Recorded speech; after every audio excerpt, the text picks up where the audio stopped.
जब निरंजन विष्णु तब निरंजन विष्णु में समाई, तब विष्णु अस बोल्या भाई।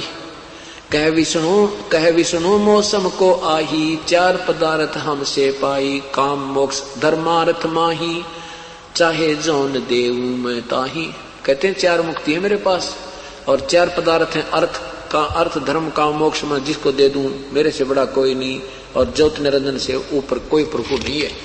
अब विष्णु जी भी अंग्रेजी बोलने लग गया तो परमात्मा ने सोचा ये तो इसमें भी काल बोल गया, कहीं भी यू काल प्रवेश कर गया, इसकी बुद्धि बदल दी पौड़ी आत्मा की। उसके बाद परमात्मा कहां पहुंचे? शिव जी के पास। हम बैरागी ब्रह्मपद सन्यासी महादेव, सो हम नाम दिया शंकर को, वो करे हमारी सेवे। कबीर परमात्मा कहते हैं कि हम बैरागी ब्रह्मपद सन्यासी महादेव और सोहम मंत्र दिया शिव जी को, वो करे हमारी सेव। ये सोहम मंत्र इस पृथ्वी में किसी शास्त्र में नहीं था। तो परमात्मा कहते सोहम शब्द हम जग में लाए, सार शब्द हम गुप्त छुपाए।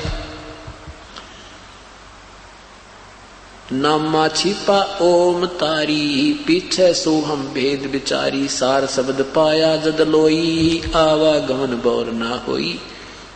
श्री राम नामदेव जी पहले ओम नाम जपते थे, फिर परमात्मा उनको मिले आकर के ऐसे ही गुप्त रूप अन्य रूप बना के फिर उनको सारी विधि बताई, फिर वो सोहम नाम भी साथ में प्राप्त किया।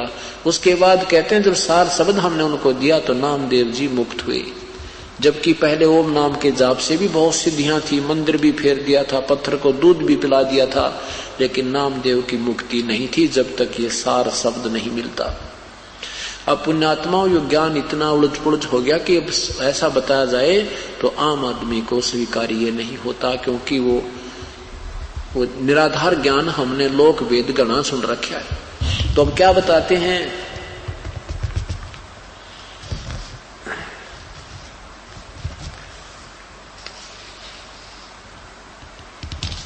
फिर हम शेष नाग के पास भी गया, फिर हम शेष नाग के पास भी गए, उसको भी समझाया, लेकिन शेष नाग ने भी नहीं मानी बात। तब पुन नाग लोक चल गयो, ता से कहू कुछ कहबे लेवो, पुरुष भेद को जानत नाही, लागे सभी काल की छाही। परमात्मा के बारे में कोई नहीं जान रहा धर्मदास, सब काल के जाल में, काल के आधार पर आधारित है। राखनहारा और चिन्हो भाई, यम सो तो को ले छुड़ाई। ब्रह्मा विष्णु रुद्र जे ध्यावे, वेद जाको गुण नित दिन गावे। जोई पुरुष कहो राखनहारा, सोई तुमको लेकर है गारा। जिसको तुम कहते हो ना ये हमारा भगवान है, वही तुम्हें मार रहा है, परमात्मा बता रहे हैं। शेष खान विष तेज स्वभावु, वचन प्रति हृदय नहीं आओ। अब शेष नाग के कहते ज्यादा ही वो विष का दबाव था, उसने एक नहीं मानी।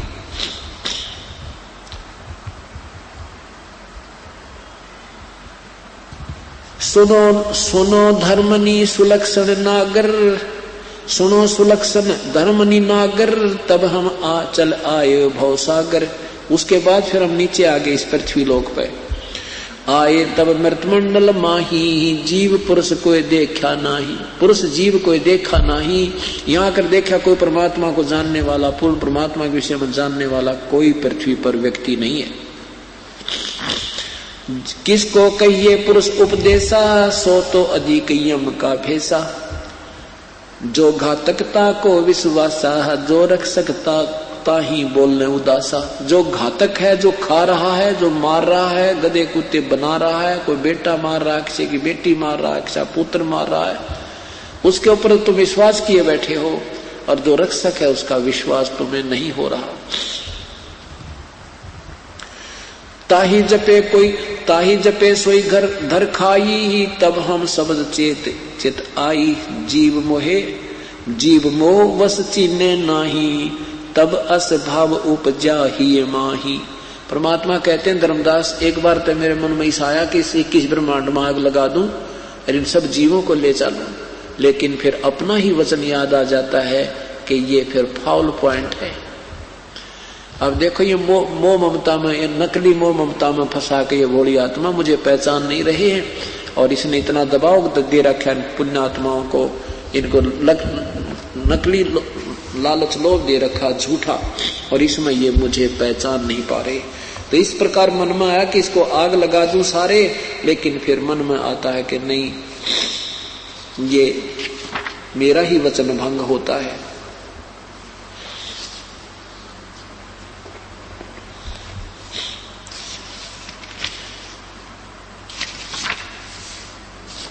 उसके बाद परमात्मा ने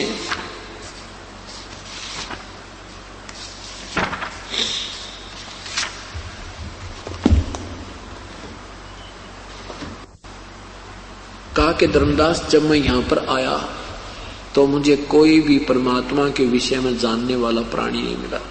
तो क्या बताते हैं, मेरे साधो भाई सब जग भूला पाया, मेरे साधो भाई सब जग भूला पाया। इसी भूल में ब्रह्मा भूला जिसने वेद सरसाया, इसी भूल में ब्रह्मा भूला जिसने वेद सरसाया। वेद पढ़ियो पंडित भूला, वो मर्म भेद ना पाया। मेरे साधो भाई मुझे सब जग भूला पाया, मेरे साधो भाई सब जग भूला पाया। इसी भूल में विष्णु भूला जिन वैष्णो धर्म चलाया, इसी भूल में विष्णु भूला जिन वैष्णो धर्म चलाया।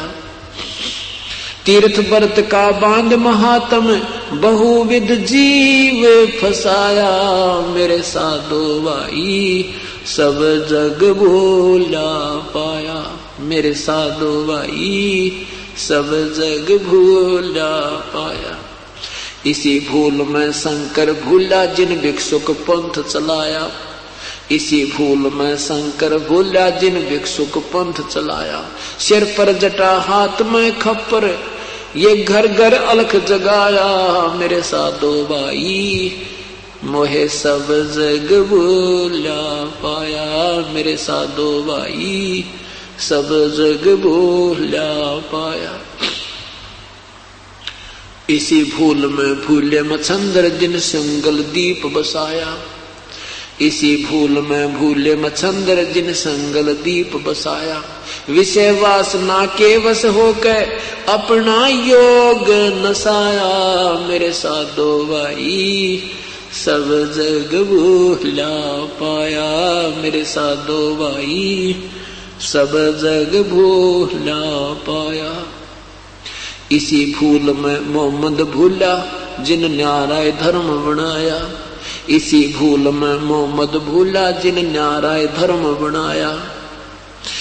पर तरिया संग फिरा वर्मता लिंग और मूछ कटाया, मेरे साधो भाई सब जग भूला पाया, मेरे साधो भाई सब जग भूला पाया।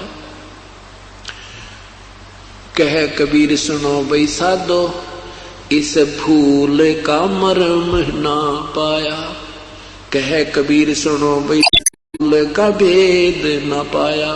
जिसने पा गया भेद भूल का वो गर्भवास नहीं आया, मेरे साधो भाई सब जग भूला पाया, मेरे साधो भाई सब जग भूला पाया।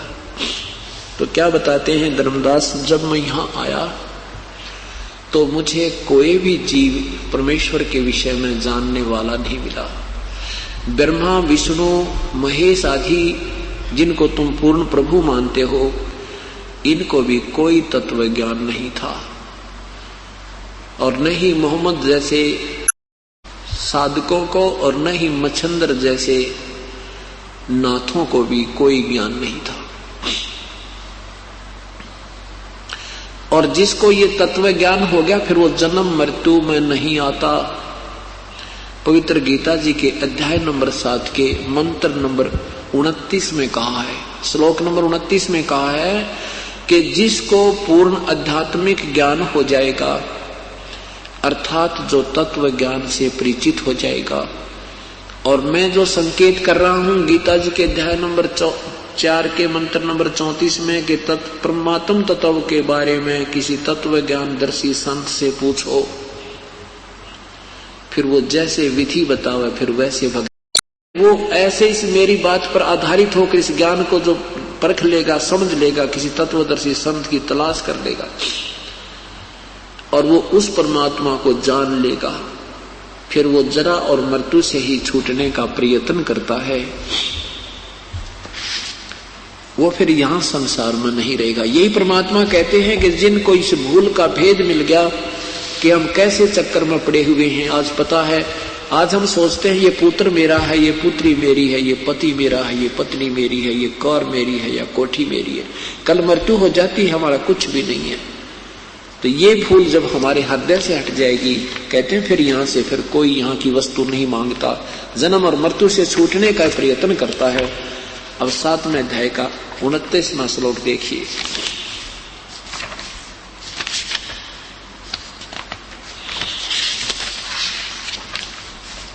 पवित्र गीता जी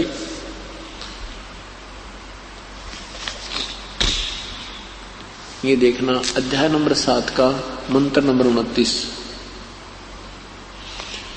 संस्कृत है कि जरा मरण मोक्षाय माम आश्रितः, माम आश्रितः यतन्ति ये ते ब्रह्म तत्, ब्रह्म तत् इसको तत् ब्रह्म भी कह सकते हैं, वे ते तत् ब्रह्म विदु, जो केवल जरा माने बुढ़ापा और मरण माने मृत्यु के मोक्ष के लिए ही जो मेरे इस ज्ञान के ऊपर आश्रित होकर प्रयत्न करते हैं, वो उस परमात्मा को जान चुके हैं।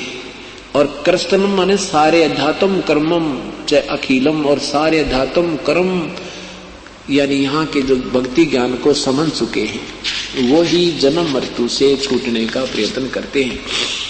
जो मेरे माम आश्रित है, मैं जो ज्ञान दे रहा हूं इस पर जो आश्रित हो जाते होंगे, हो जाएंगे, वो फिर जन्म जरा और मरण से छूटने के लिए यत्न करते हैं।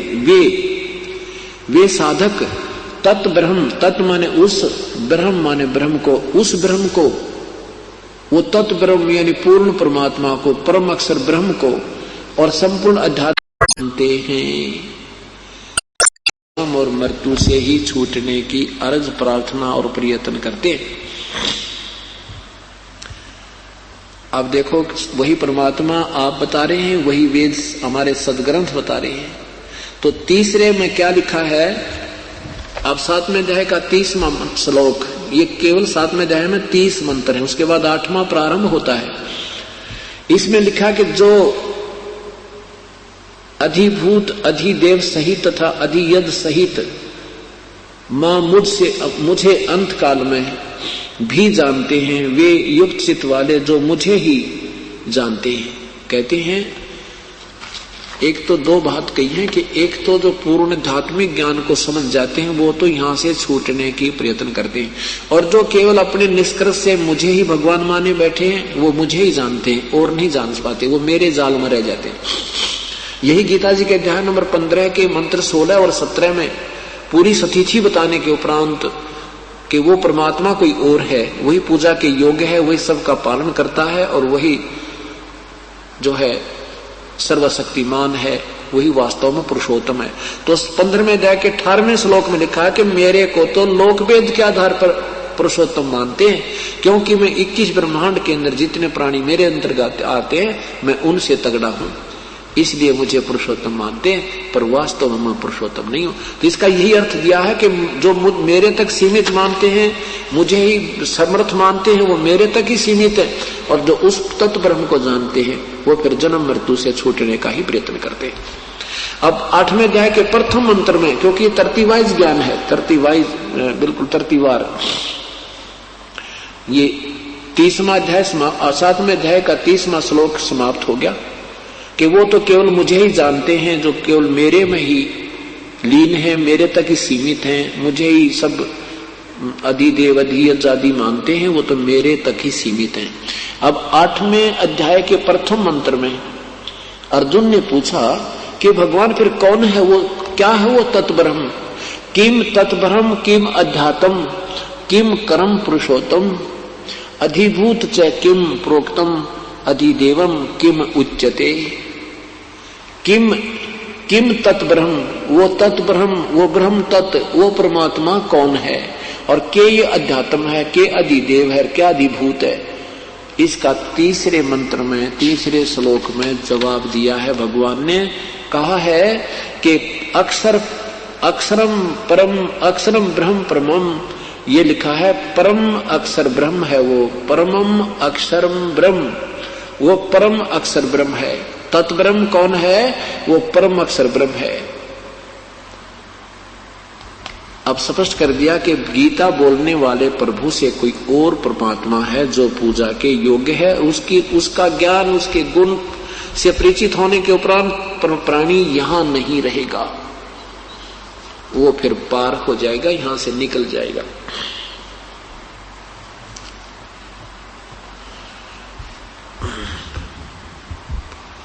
धर्मदास जी को परमात्मा बता रहे हैं कि धर्मदास मैं चारों युगों में आया हूं। तो क्या बताते हैं अब धर्मदास जी परमेश्वर के विषय में, परमेश्वर की महिमा का एक शब्द सुनाते हैं। तुम कर दो पल में पार हो जा रजा तेरी, तुम कर दो पल में पार और रजा तेरी महाराज हो जा मेर महाराज, जिस पे रजा तेरी तुम कर दो पल में पार हो जा। काल कष्ट से जीव दुखी सुने, मन तुम्हारे त्रस आया कना, तपत सतलोक को छोड़ कर सतगुरु इस काल लोक में आए कना। तपत शिला पे जीव जड़ थे, उनको देख दुख पाए कना। खूब हुई तकरार निरंजन गेल तेरी वा, खूब हुई तकरार निरंजन गेल तेरी, तुम कर दो पल में पार हो जा रजा तेरी, तुम हो जा रजा तेरी, हो रजा तेरी महाराज हो जा मेर तेरी राज, जिस पे रजा तेरी तुम कर दो पल में पार। प्रथम आए ब्रह्मा लोक में, ब्रह्मा जी समझाया कना, विष्णु जी को शरण में लेकर चरणों के में लाया कना, शिव शंकर को शेष बना के सोहम नाम सुनाया कना। वहां आपकी खूब हुई जयकार पहुंचे शिवपुरी, आपकी खूब हुई जयकार पहुंचे शिवपुरी, तुम कर दो पल में पार हो जा रजा तेरी, तुम पल में पार हो जा रजा तेरी, हो रजा तेरी महाराज हो जा मेरे राज, जिस पे रजा तेरी तुम कर दो पल में पार। लहर तारा में कमल के फूल पर बालक बन दिखलाया कना, नीरू नीमा गए नानकू वहां जुलाहे को पाया कना, काजी आगे नाम धरण को, वहां नाम कबीर रखवाया कना। तुम पूर्ण ब्रह्म करतार बन गे कबीर हरि, तुम पूर्ण ब्रह्म करतार बन गे कबीर हरि, तुम कर दो हो जा रजा तेरी, हो रजा तेरी महाराज, जिस पे मेहर तेरी महाराज, हो जा रजा तेरी, तुम पल में पार हो जा। मथुरापुरी में धर्मदास को आके आप चताया कना, वो कर्म कांड में उलझा प्राणी सतमार्ग दिखलाया कना। ब्रह्मांड 21 ये राज काल का, नो सुन के धड़का खाया कना। तुमने दे दिया सबद सार गीता दूर धरी, तुमने दे दिया सबद सार गीता दूर धरी, तुम कर दो ओ रजा तेरी महाराज, जिस पे मेर तेरी महाराज, हो जा रजा तेरी, तुम कर दो। बलख बुखारे में संत कैद किए, आके आप छुटवाए कना। मैला ऊपर ऊंट, मैला ऊपर ऊंट महल शराब बताए कना। मैला ऊपर ऊंट महल सरा कहीं सुन के चक्कर आए कना। बंदी होकर सेज बिछाई तन, 3 कोरड़े खाए कना। तुम नर से बन गे नार ओढ़ा चीर जरी, तुम नर से बन गे नार ओढ़ा चीर जरी, तुम कर दो पल में पार हो रजा तेरी महाराज, हो जा राज, जिस पे रजा तेरी, तुम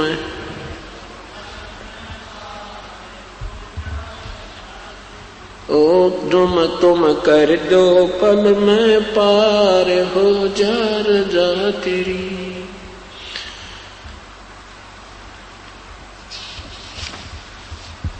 रामानंद योग में उलझे, शस हो के सुलझाए कि ना।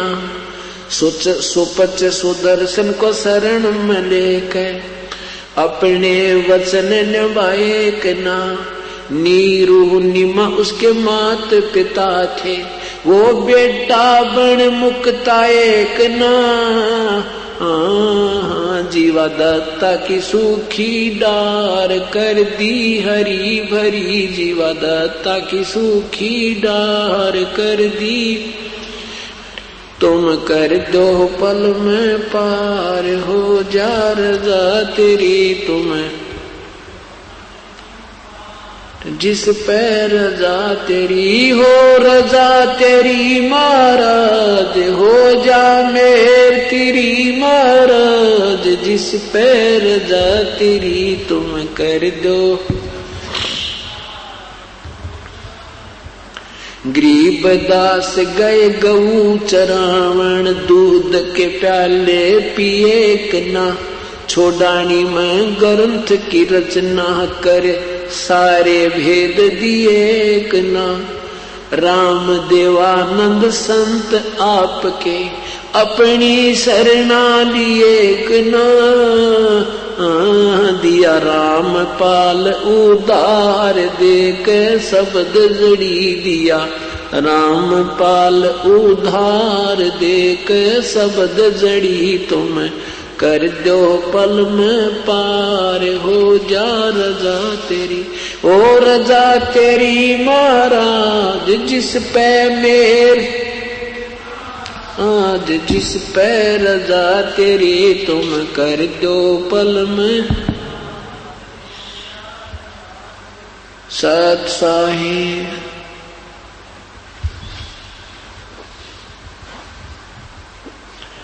परमात्मा के विषय में गुणगान किए हैं कि हे प्रभु,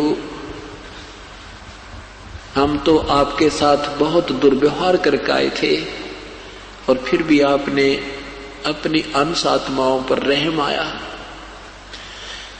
क्या बताते हैं कि काल लोक में कष्ट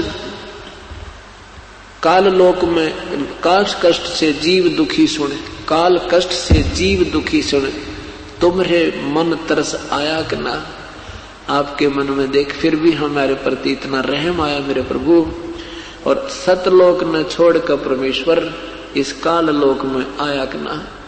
हम तो निकम्मे थे दाता, कहे बुरा कर्म किया, हमने आपको भूल के इस काल में आस्था कर ली। ये प्रभु आप फिर भी हमारे पीछे पीछे लगे रहते हो। और तपस्या पर जीव जड़े थे, उनको देख दुख पाया कि ना।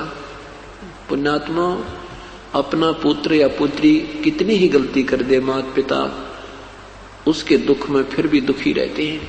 और पता होता है कि ये जो मेरी आज्ञा का उल्लंघन करके जो ये कर्म कर रहे हैं, इनको हानि होगी, फिर वो दुखी होते हैं, तो भी माँ बाप उनके कष्ट में दुखी ही हुआ करते हैं।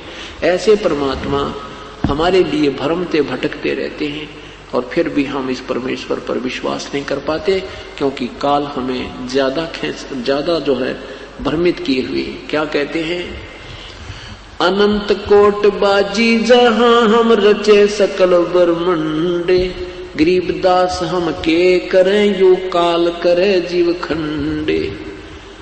आदरणीय गरीबदास साहिब जी कहते हैं कि कबीर परमात्मा हमें समझाते हैं कि मैं सारे ब्रह्मांडों का रचनहार, सब सृष्टि भी ये काल की बातों में ये जीव शीघ्र आ जाते हैं।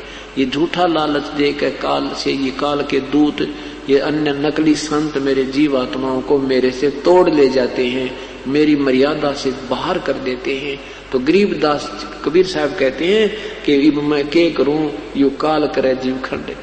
क्योंकि हमारा एक नियम बना हुआ है कि जो हमारी पूजा करेगा वो हमारा हो, और जो हमारी पूजा करेगा वो हमारा सेवक है। जो काल की साधना करेगा वो काल का होगा, उसमें हम डिस्टर्बेंस नहीं करेंगे। और ये काल हमारे से भलो भला कर ले जाता है। तो क्या बताते हैं, मैं रोवत हूँ सृष्टि को, ये सृष्टि रोवे मोहे, गरीबदास इस वियोग को समझ न सकता कोई। मैं तो कहता हूँ कि मैं परमात्मा हूँ और ये पुण्यात्मा मेरी ही तलाश में घूम रहे हैं और सुख की कामना कर रहे हैं। और जिन भगवानों से ये आस्था किए हुए हैं उनसे ये सुख नहीं हो सकते। जो एप्लीकेशन ये लेकर फिर रहे हैं, जो प्रार्थना पत्र ये जिनके सामने रख रहे हैं, ये उन सुखों को नहीं दे सकते। और मैं कहता हूं मैं तुम्हारी ये सब दुख दूर कर दूंगा, पर तुम मुझ पर दृढ़ विश्वास करो। मुझे ये भगवान नहीं मानते। मैं रोवत हूं सृष्टि को, मैं सबको कहता हूं मैं भगवान हूं, मैं कबीर परमात्मा है, ये सारी सृष्टि का रचनहार हूं, मैं जो चाहे सो कर सकता हूं, पर मेरे पर विश्वास करो, मेरी मर्यादा में रहो, मेरा मर्यादा भंग मत करो। और ये संसार मुझे रो रहा है, मुझे ढूंढ रहा है, और मैं कहता हूं मैं हूं। फिर क्योंकि ज्ञान, इस नकली ज्ञान के आधार पर, असत्य ज्ञान के आधार पर तुम मुझे पहचान नहीं पाते। गरीबदास जी कहते हैं, यानी कबीर साहब कह रहे हैं, गरीबदास जी समझा रहे हैं कि हमारे इस वियोग को, हम जो एक दूसरे से विमुख होए बैठे हैं, अब इसने कौन समझावे। इसी के लिए एक तीसरे व्यक्ति की, गुरु की आवश्यकता होती है, जो जीव और पीव का मेल करा दे, जो जीव को पीव का दृढ़ निश्चय करवा दे कि सच। अब चाहे को कितना ही विद्वान बना कर उसको दृढ़ निश्चय कति नहीं है, वो जब वह फेल हो जाए 2 मिनट में, तीसरी बात उस पर चला नहीं, क्योंकि उसका ज्ञान निराधार है। और अब हमारा ज्ञान बिल्कुल आधार होगा, शिला पक्की रखी गई। अब हमें ज्ञान में विचलित कोई प्राणी नहीं कर सकता। और ज्ञान में हम विचलित नहीं होंगे तो भगवान हमारे निकट होगा, क्योंकि हमारी बुद्धि भगवान से दूर नहीं हो सकती, चाहे हमारे पर कितना कष्ट आ जाए। हम फिर इस बात से परिचित हो जाएंगे कि जब हमें परमात्मा के चरणों में भी कष्ट है, इनकी शरण में आने से भी दुख है, इनसे और कौन सा प्रभु है जहां हमें कोई सुख हो सकता है।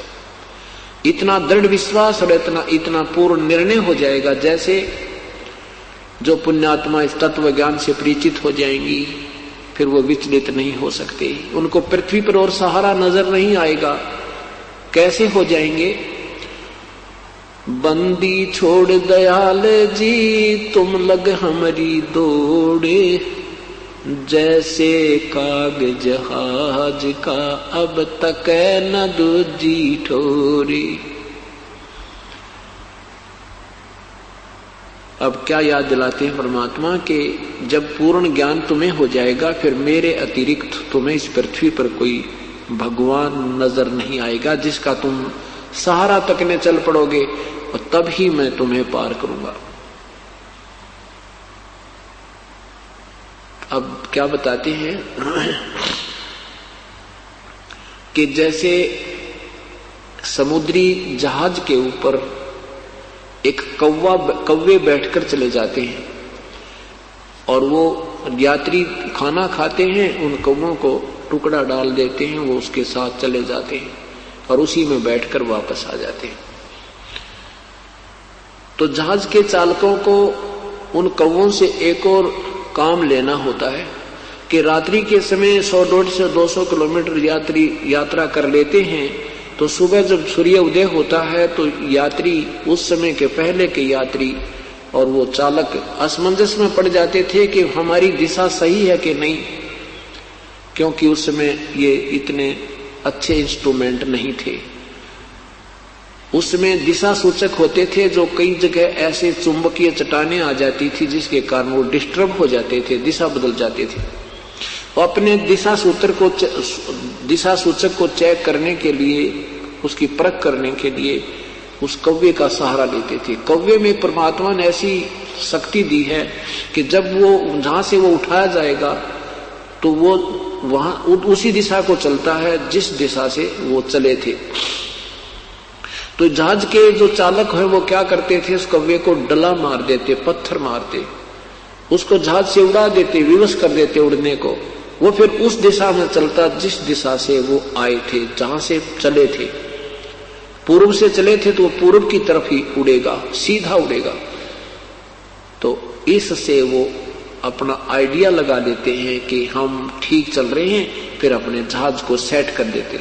और कौवा फिर देखता है, 1 किलोमीटर जाता है, 2 किलोमीटर जाता है, उसने देखा कि कोई बैठने का स्थान नजर नहीं आ रहा, तो वापस आकर उस समुद्री जहाज पर ही वो विराजमान होता, उसने कोई और स्थान दिखाई नहीं देता, वो सब जगह डूबने की नजर आती। ऐसे ही जब आप परमात्मा के विषय में पूर्ण परिचित हो जाओगे, तत् ब्रह्म के विषय में यानी परम अक्षर ब्रह्म के विषय में, फिर आपको इस पृथ्वी पर कोई भगवान दृष्टि गोचर नहीं होगा जिससे हम अपनी सुरक्षा की या अपनी मनोकामना पूर्ण की अर्ज करेंगे।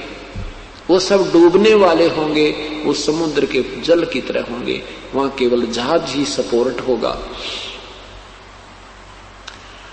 अब परमात्मा क्या कहते हैं कि मेरी शरण में आके तुम्हें सुख होते हैं और उन सुखों को देखकर ही तुम लगे रहोगे या कभी कोई कष्ट आएगा तो भी तुम लगे रहोगे।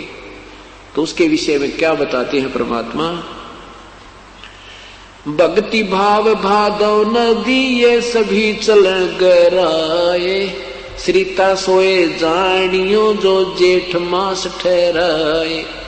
आपके ज्ञान का, आपकी आस्था का जब पता चलेगा, तब पता चलेगा जब तुम्हें कोई आपत्ति आवेगी, और वो आपत्ति होगी आप ही के दुष्कर्म, भयंकर दुष्कर्म की, और वो थोड़े में टल जाएगी। और उस थोड़ी सी आपत्ति को देखकर भी तुम डगमग होते हो या नहीं होते हो। परमात्मा ये संकेत करते हैं, क्या कहते हैं, जैसे भादव महीने में बहुत ज्यादा वर्षा होती है और इतनी वर्षा होती है कि इतना जल वर्षा हो जाती है कि छोटे मोटे नाले भी ओवरफ्लो होकर के और बहुत दूर तक बहकर दरिया का रूप धारण करके चल पड़ते हैं। ऐसा लगता है जैसे दरिया आ रही हो। और जब वो वर्षा बंद हो जाएगी, उनकी औकात का पता लग जाता है। उनमें वो छोटे छोटे नाले होते हैं और वो भी समाप्त हो जाते हैं। लेकिन दरिया उसको जानना कि उस समय भी जेठ मास में भी उसमें जल प्राप्त हो, जल मिल जाए तो वो सही दरिया है। नहीं तो जब वर्षा होती है तो दरिया और छोटे नाले एक जैसे ही लगते हैं। तो परमात्मा न्यू समझाना चाहते हैं कि जैसे तुम्हें सुख हो रहे हैं तो आपको सत्संग रूपी और परमात्मा की मेहर रूपी वर्षा हो रही है, तो सारे भगत दिखाई देते हैं, जय जयकार कर रहे हैं। और घर में कोई ऊक चूक एक होगी और फिर तुम स्थान पर टिके रहोगे तो तब तुम्हारी भक्ति की गहराई का पता लगेगा, तुम्हारी ज्ञान की गहराई का पता लगेगा। भक्ति भाव भादव नदी ये सभी चल गहराए, यानी खूब उमंग का चलती नजर आती है। भादवे में सब छोटी मोटी नहरें भी दरिया का रूप धारण करती हैं। श्रीता सोए जानियो जो जेठ में ठहरावे, कोई आपत्ति आवेगी फिर तुम ठोठ ठिकाने पड़े रहोगे, तब तुम्हारे ज्ञान और भक्ति की गहराई का पता लगेगा, तुम सचमुच भगत हो। तो परमात्मा क्या कहते हैं, सुख के माथे पत्थर पड़ो जो नाम हृदय से जावे, बलिहारी व दुख के जो पल पल नाम रटावे। कहते हैं भगवान ऐसा सुख भी ना देना जो तेरी याद भूल जा। हे परमात्मा ऐसा कष्ट भी हमारे ऊपर रखना, तेरे चरणों में हम पड़े रहे, संसार से विरक्त हो जावें, इस संसार के असार का हमें असारता का पता लग जावे। तो परमात्मा क्या बताते हैं, साथी हमारे चले गए, साथी हमारे चले गए, भाई हम भी चालन हारे, कोई कागज में बाकी रह रही तात लगी है वार। अब परमात्मा कहते तुम कितनी आयु मांगोगे मेरे तय, कितनी आयु चाहते हो मेरे से। ये तो जीना तो थोड़ा ही बला जय सत्य सुमरण हो, और ये लाख वर्ष का जीवना लेखद रहना को। अगर आपकी सत साधना है तो आपका 1-2 वर्ष 4 वर्ष 10 वर्ष का जीवन बहुत है। बाकी तो कितना ही उम्मीद कर लो, इस जीवन की आस किसी से छूटी ही नहीं है। हाँ छूट जाएगी जब आपको सही ज्ञान हो जाएगा। जब आपको सही ज्ञान हो जाएगा आप ऐसे तैयार रहोगे जैसे पहले लड़की की शादी हो जाती थी, फिर टाइम फिक्स किया जाता है ताकि बटे हुआ होगा और ले जाएगा, तो वो अपना सारा दूसर तैयार करके तैयार रखा करती कि आज आ जावा तड़के चाली। तो अब फिर आपको ये पूर्ण ज्ञान हो जाएगा, विश्वास हो जाएगा कि आज परमात्मा संदेशावत तुरंत तैयार है चलने के लिए, क्योंकि ये लोक रहने का कोना, ये ठिकाना हमारा रहने का नहीं है। हम तो यहाँ धक्का करे बैठे हैं और ये धक्का भी हमारा नहीं चले, क्योंकि कोई समय हमारा शेष है। जो चले गए उनका समय आ गया, हमारा कोई शेष रहता है, इसलिए देर लग रही है ना। हम भी यहाँ से तुरंत प्रस्थान कर जाएंगे। पतझड़ आवत देखे के वो बन रोवे मन माही, ऊंची डारी पात थे आज पीड़े हो जाए। इस काल के लोग की व्यवस्था बताते परमात्मा, तुम किस पर राजी हुए बैठे हो और यही की चाह तुम मांगते रहते हो, तो यही की इच्छाएं तुम पूर्ति कराते रहते हो और भक्ति भूल जाते हो नादानो। तो क्या बताते हैं कि जैसे जंगल में वन में एक वर्ष वो वृक्षों के ऊपर पत्ते ऐसे हरे भरे रहते थे, फटफट करते थे, मस्ती मार रहे थे, अब पतझड़ आते वो पीले होकर टूट कर गिर रहे। अब वो वन कहता है ये क्या हो गया, ये कल तक तो हरे भरे थे, आज सारा विनाश हो गया, उजड़ गए।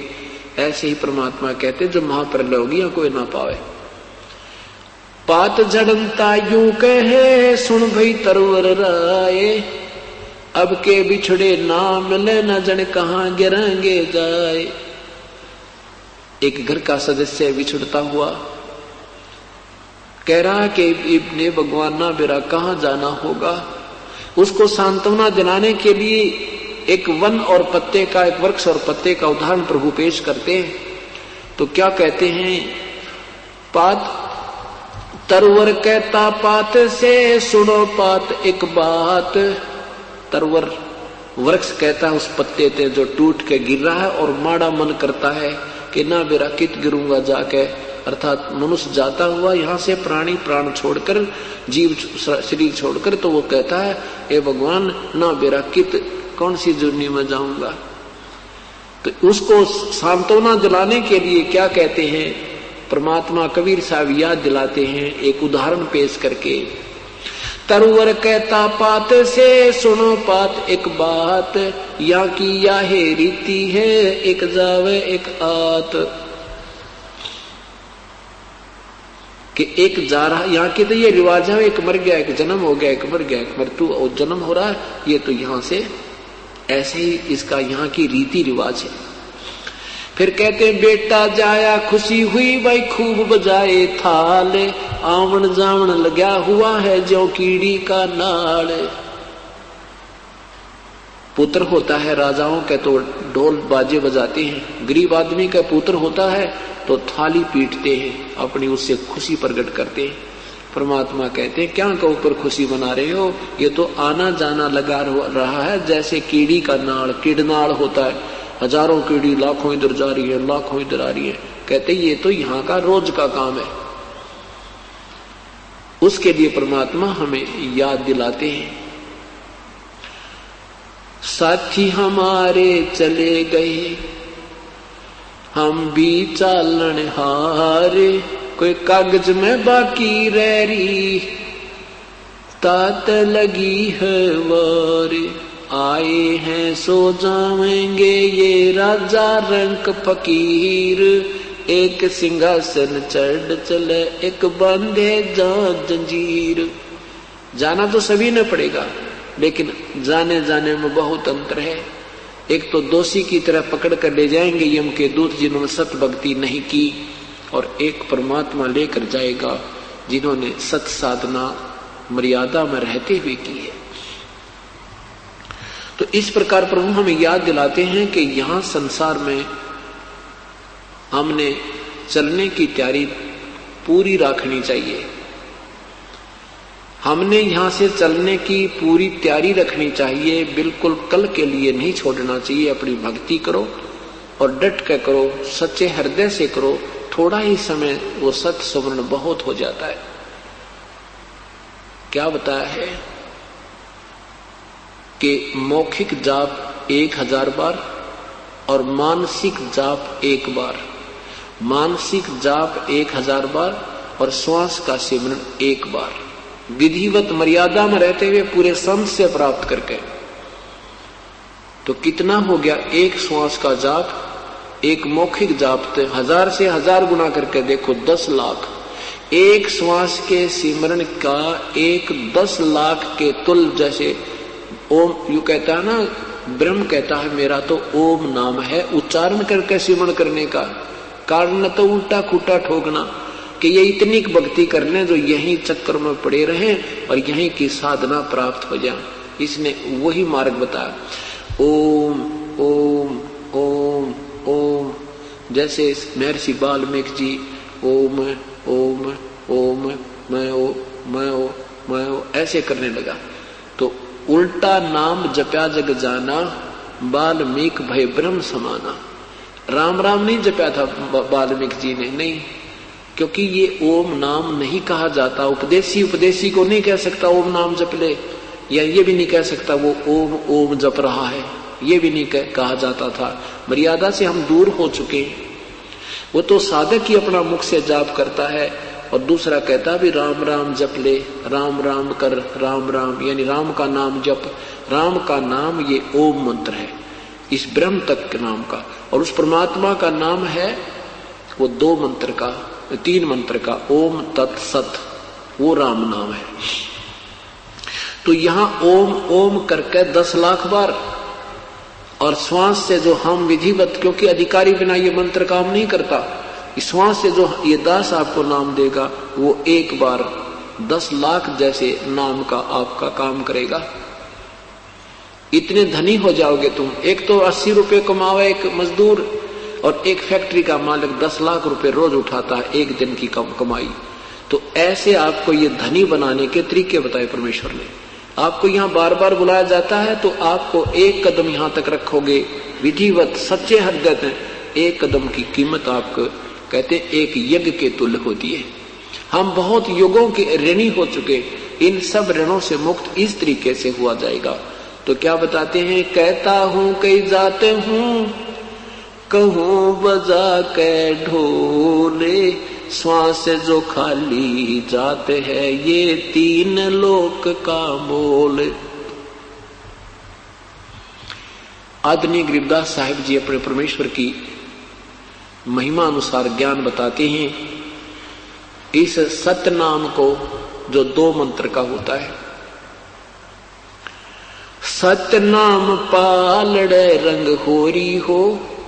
एक तराजू के एक पालड़े में एक श्वास का नाम ये 2 मंत्र का होता है, ओम, और दूसरा जो आप जिसने उपदेश मिला उसको पता है। वैसे हमने पुस्तक में लिखा, लेकिन हम सीधा नहीं बोल सकते, अनधिकारी को अनुपदेशी को भी नहीं कहा जा सकता। सतनाम पालड़े रंग होरी हो। एक श्वास के सिमरन की कीमत एक पलड़े में रख दे तराजू के में, और दूसरे में ये 14 लोक, इस काल के एक ब्रह्मांड के 14 लोक रख दे, और 3 लोक पासंग धरे रंग होरी हो, तो न तुला तुलाया राम रंग होरी हो। पासंग क्या होती है?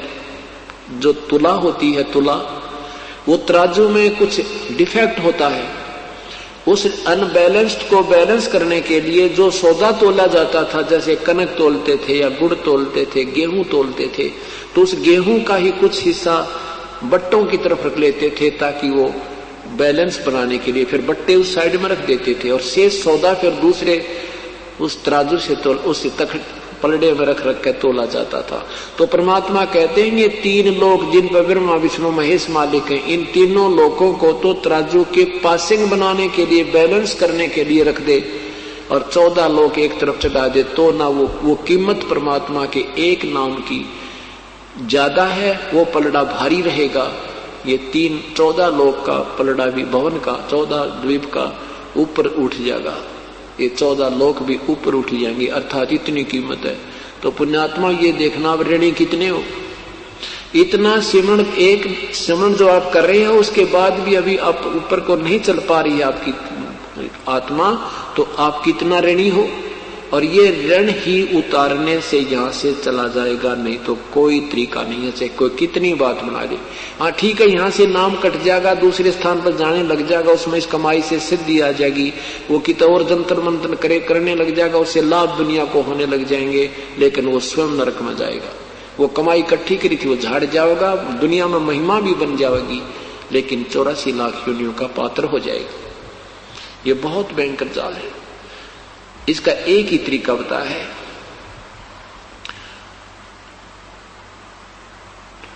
क्या बताते हैं, जीवन तय थोड़ा है भला, जैसत सो मरण हो, लाख वर्ष का जीवना लेख धर ना को। अगर सच्चे मन से मर्यादा में रहकर आपका थोड़ा भी सेवन हो गया तो भी आपका काम बन जाएगा, कोई दिक्कत नहीं। एक श्वास के सिमरण की कितनी कीमत, पर मर्यादा बहुत जरूरी है। मर्यादा टूटते ही आपका फिर पूंजी तो आपके पास रहेगी पर मुक्त नहीं हो सकते। और किस किस प्रकार विशेष कसक के साथ जो साधना की जाती है, कैसे जैसे मरता हुआ व्यक्ति और अपने जीवन की चाह में तड़फता है, याद करता है प्रभु को, उस कसक के साथ जब भगवान याद किया जाए तो तुरंत काम बन जाता है, बहुत शीघ्र अपन ऋण मुक्त हो जाते हैं। एक अंदर से विशेष कसक बनती है, उसके वैसे जो सिमरण करते हैं वो थोड़ा ही श्वास का सिमरण बहुत लाभ देता है। तो क्या बताते हैं परमात्मा कि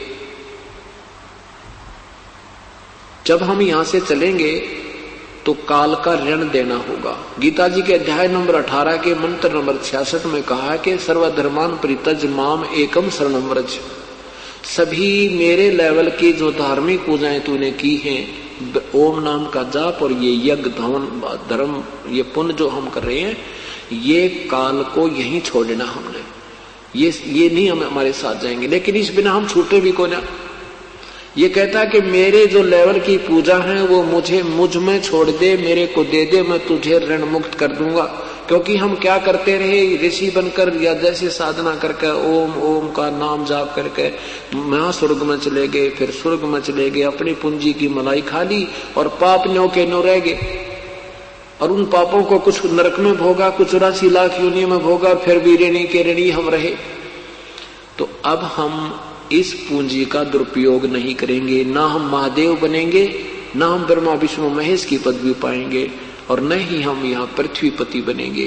हम इस पूंजी को काल को दे देंगे, अपनी यहाँ से ऋण मुक्त हो जाएंगे। ये कहता है कि सर्वधर्मान परित्यज माम एकम शरणम व्रज। मेरी सब पूजाओं को मुझ में छोड़ के उस एक परमात्मा की शरण में जा, एकम जिसके बराबर दूसरा ना हो, अद्वितीय सर्वशक्तिमान प्रभु की शरण में। वर्ज माने जाओ, और इन अनुवादकर्ताओं ने गलत कर रखा के वर्ज माने आओ कर दिया, आ जाओ। वर्ज माने आना नहीं, जाना होता। गो मीन कम नहीं हो सकता, गो माने जाना होता है, तो उसका अर्थ आना करना महामूर्खता होती है, वो अज्ञानी है। ऐसा ही ना अनुत्तम का अर्थ अति उत्तम किया है, ये अज्ञानी थे, ज्ञानी नहीं। अपने उल्ट पुल्ट सोच लड़ा के ऐसा बनता है, फलाना बनता नहीं, ये ज्ञानहीन प्राणी थे। तो क्या कहा कि सर्वधर्मान परित्यज माम एकम शरणम व्रज अहम तवा सर्व पापेभ्यो मोक्षामि मा शुच। तो चिंता ना करे, फिर मैं तुझे सब पापों से मुक्त कर दूंगा। क्योंकि पाप से ही, अपराध से हम दुख पाते हैं, नरक जाते हैं, गधे कुत्ते बनते हैं, टांग कटती है, आंखें फूटती हैं। हम जब इसका ऋण मुक्त कर देंगे तो ये हमें कुछ नहीं बनाएगा और हमारा यहाँ से पीछा छोड़ देगा। ओम नाम का जाप और ये साधनाएं हम यहाँ छोड़ देंगे। और प्रथम मंत्र जो आपको दिया जाता है वो ब्रह्मा विष्णु महेश और ये माता दुर्गा और गणेश जी के कमलों से हमने बरी होकर के त्रिकुटी तक पहुंचना है। और यहाँ की सुख सुविधा हम उस जेब खर्च से, जो हमारा पहला मंत्र, उससे लाभ मिलता रहेगा, जिससे हमारी ये सांस के कीमत की पूंजी व्यर्थ नहीं होगी। दूसरा जो मंत्र है वो हम परब्रह्म के लोक में का किराया देंगे, उसके 7 संघ ब्रह्मांडों से पार होना है, वो हमें वहां से पार कर देगा, वहां से छोड़ देगा, उसका वो किराया दे जाएंगे। जो दूसरे मंत्र का वो तत्व मंत्र सांकेतिक है। और तीसरा मंत्र जो सार शब्द है वो हमें सतलोक प्राप्ति कराएगा। ऐसे हम मोक्ष को प्राप्त होंगे। बोलो सतगुरुदेव की जय। कि पूर्ण परमात्मा सतलोक से चलकर सर्वप्रथम तपतशिला पर आए, वहां पर उन तपतशिला पर जल रहे प्राणियों को वास्तविक ज्ञान कराया।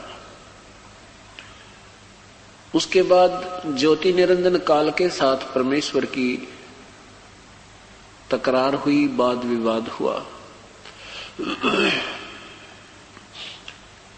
ज्योति निरंजन ने परमात्मा से प्रार्थना की कि हे प्रभु, 3 युगों में जीव कम ले जाना, चौथे युग कलयुग में आप कितने ही प्राणियों को सतलोक ले जाना।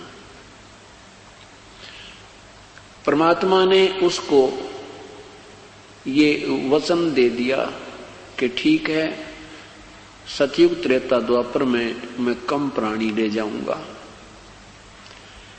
और चौथे युग में कलयुग में मैं बहुत प्राणियों को तेरे से मुक्त करवा दूंगा। अब यहां पर पुण्यात्माओं के मन में एक शंका उत्पन्न होती है कि क्या परमेश्वर को ज्ञान नहीं था कि ये काल उससे क्या मांगेगा?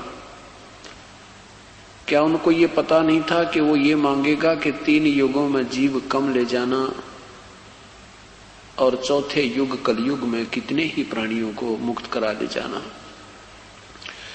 परमेश्वर कबीर साहिब को सर्वज्ञ कहते हैं। परमेश्वर को सर्वज्ञ, सर्वशक्तिमान, अंतर्यामी, जानी जान की उपाधि प्राप्त है। उनको पता था कि ये बालक के मांगेगा। मेले में बच्चा अपने माता पिता के संग होता है, पिता को पता होता है ये क्या मांग सकता है। वो ज्यादा से ज्यादा 20 रुपए का खिलौना, बढ़िया सी कार मांग सकता है, और इतनी उस समर्थता उस पिता की होती है। इसलिए उस बच्चे को कि हर वस्तु को जो मांगना चाहता है पिताजी उपलब्ध करा देता है। परमात्मा को मालूम था कि ये क्या मांगेगा,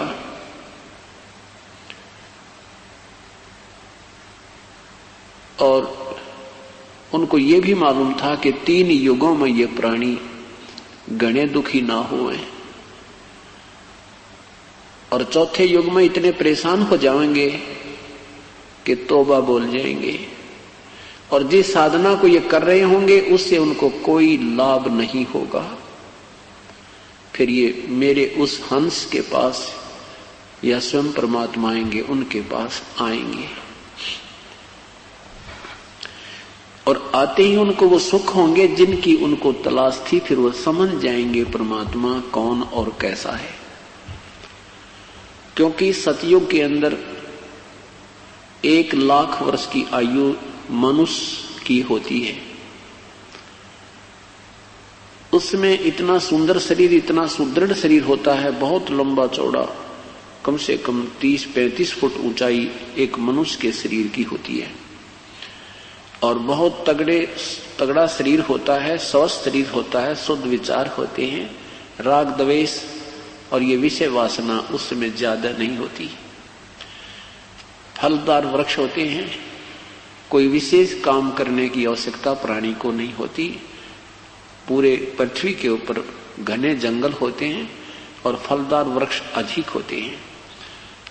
आज से 10, 20, 30 वर्ष पहले हम भी खेतों में जाते थे, ऐसे ऐसे आइटम लगा करते थे झाड़ी जंखाड़ों का कि सारा दिन रोटी की आवश्यकता नहीं पड़ती थी, और उस समय तो बहुत ही सुंदर और स्वादिष्ट फल होते थे वृक्षों के। पिता से पहले पुत्र नहीं मरता था, और स्त्री विधवा नहीं होती थी। कहने का भाव यह है कि जिसको हम यहां सुख मानते हैं वो सुख पूर्व होता है। उसके बाद त्रेता युग प्रारंभ होता है। त्रेता युग में भी प्राणी सतयुग की तुलना में थोड़े से कम सुखी होते हैं। लंबी आयु बहुत होती है, नेक आत्मा होते हैं, भगवान से डरने वाले होते हैं, और सभी वेदों अनुसार ही साधना करते हैं। आन उपासना, नाना पंथ नहीं बनते, नाना ये भिन्न भिन्न मजहब नहीं बने होते। त्रेता के बाद फिर द्वापर में भी ये प्राणी इतना दुखी नहीं होता। परमात्मा को मानने वाली आत्माएं विद्यमान रहती हैं, लेकिन तुलनात्मक सतयुग त्रेता द्वापर में कष्टों में थोड़ा थोड़ा अंतर आ जाता है, लेकिन फिर भी वो विधिवत साधना करने वाले होते हैं।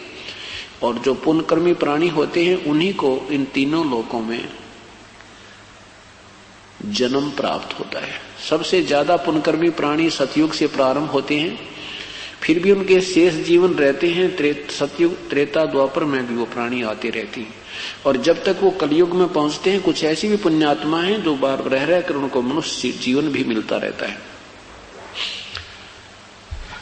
जिनके ज्यादा पुण्य होते हैं उस आधार पर उनको मानव शरीर अधिक मिल जाते हैं, लेकिन वो होती है उन्हीं की पूर्व जन्म की कोई कमाई, और वर्तमान के जन्म की भी कमाई उसके साथ इंक्लूड होती है।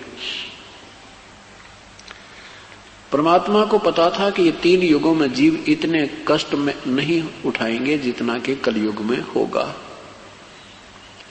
इसलिए प्रभु ने कहा कि ठीक है ज्योतिनिनंदन, जैसा तू कहता है ऐसा ही तुझे तथास्तु, ऐसा ही हो जाएगा।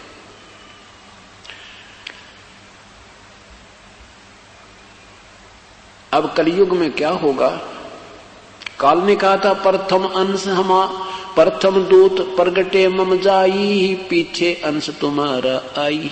काल कहता है कि पहले मेरे दूत चले जाएंगे और सबको गुमराह कर देंगे।